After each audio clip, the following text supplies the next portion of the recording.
हाय NL बच्चों, आज हम आपके लिए टॉप 10 जीके जो कई परीक्षा दृष्टि से बहुत ही महत्वपूर्ण और आवश्यक है।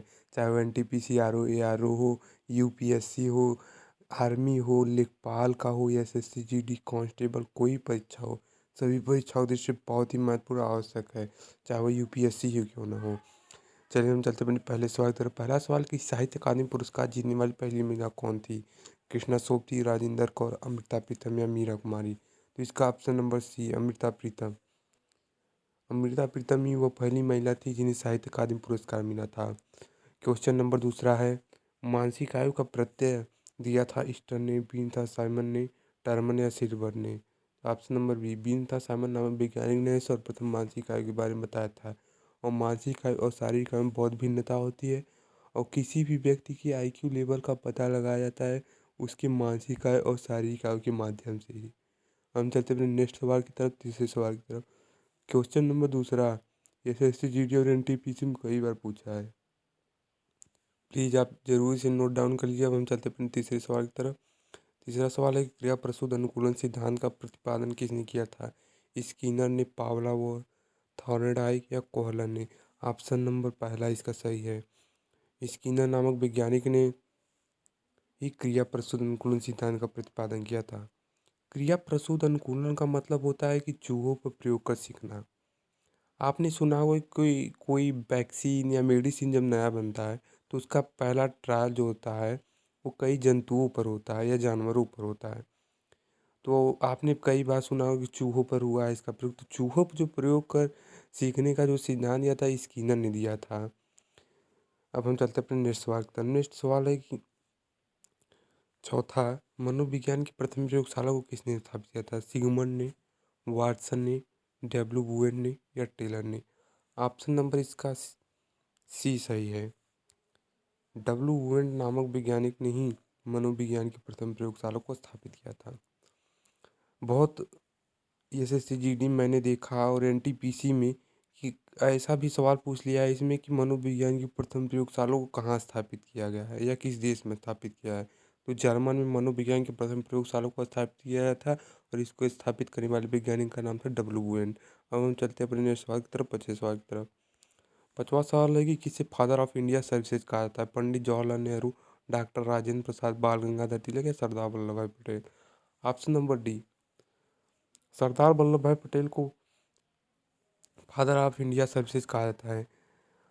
यह सवाल मैंने एंशियन हिस्ट्री से, प्राचीन इतिहास से या इंडियन हिस्ट्री से उठाया है, प्राचीन भारतीय इतिहास से।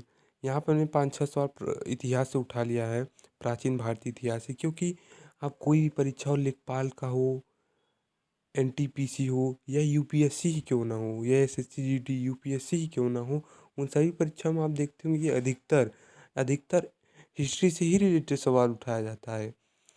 और यह सवाल काफ़ी परीक्षाओं में पूछा है और आने वाली परीक्षाओं में भी बहुत संभावना है पूछने के लिए, इसीलिए मैंने 5-6 सवाल उठा लिए हैं वो हिस्ट्री से रिलेटेड और बहुत ही महत्वपूर्ण सवाल हैं। यूपीएसआई में भी यह सवाल कई बार पूछा है। ज़रूर आप इसे अच्छे से अपनी नोटबुक में उतार लीजिएगा। हम चलते अपने नेक्स्ट सवाल की तरफ, छठे सवाल की तरफ। छठवां सवाल है कि भारतीय स्वतंत्रता के दौरान समाचार पत्र यंग इंडिया को किसके द्वारा प्रकाशित किया गया था? Subhash Chandra Bose, John Mathai, Jawaharlal Nehru, Mahatma Gandhi? Option number D, Mahatma Gandhi, जो कि सही उत्तर है। महात्मा गांधी द्वारा ही समाचार पत्र यंग इंडिया को प्रकाशित किया गया था। यह सवाल SSC GD, NTPC, UPSI, UPPCS में भी पूछा है और कई बार पूछा है। आप जरूर इसे नोट डाउन करिए। अब चलते हैं अपने नेक्स्ट सवाल की तरफ। नेक्स्ट सवाल है कि महात्मा गांधी को दक्षिण अफ्रीका में एम्बुलेंस सेवा में उनके योगदान के लिए अंग्रेजों के कैसर हिंद पदक से किसने सम्मानित किया था? Lord Dalhousie, Lord Canning, Henry या Lord Hardinge? Option number D, Lord Hardinge. कभी कभी इसी सवाल में एक सवाल और बना देता है कि ब्रिटिशों द्वारा महात्मा गांधी को कौन सा पदक दिया गया था जिसे बाद में महात्मा गांधी ने त्याग दिया था या वापस लौटा दिया था? जो कैसर हिंद पदक को महात्मा गांधी ने बाद में इसे वापस लौटा दिया था और कई परीक्षा में यह सवाल पूछा भी है। हम चलते अपने नेक्स्ट सवाल की तरफ, 8वें सवाल की तरफ। 8वां सवाल है ये कि भारत में पश्चिमी शिक्षा और अंग्रेजी भाषा शुरू करने के लिए वकालत किसने की थी? बाल गंगाधर तिलक, राजा राम मोहन राय, दादा भाई नौरोजी या रामानंद स्वामी? ऑप्शन नंबर बी, राजा राम मोहन राय। अब चलते अपने नेक्स्ट सवाल की तरफ। 9वां सवाल कि 1866 ईस्वी में 1866 ईस्वी में ईस्ट इंडिया संघ की स्थापना किसने की थी? Dadabhai Naoroji, Gopal Krishna Gokhale, madam Bhikaji Cama, Bipin Chandra Pal. Option number A, Dadabhai Naoroji. इन्होंने ही ईस्ट इंडिया संघ की स्थापना की थी। कभी कभी यह भी सवाल पूछ लेता है कि ईस्ट इंडिया कंपनी की स्थापना कब हुआ था। तो ईस्ट इंडिया कंपनी की स्थापना कई परीक्षाओं में मैंने देखा है, पूछा भी है। संघ दे दिया है यहाँ पर और कभी कभी कंपनी दे देता है। तो आप कंफ्यूज मत होइएगा। ईस्ट इंडिया संघ की स्थापना जब पूछेगा किसने किया था, दादा भाई नौरोजी ने 1866 में किया था।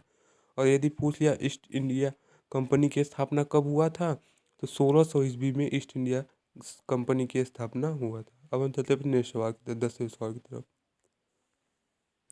10वां सवाल है कि दिल्ली में संसद भवन का निर्माण किस अवधि के दौरान किया गया था?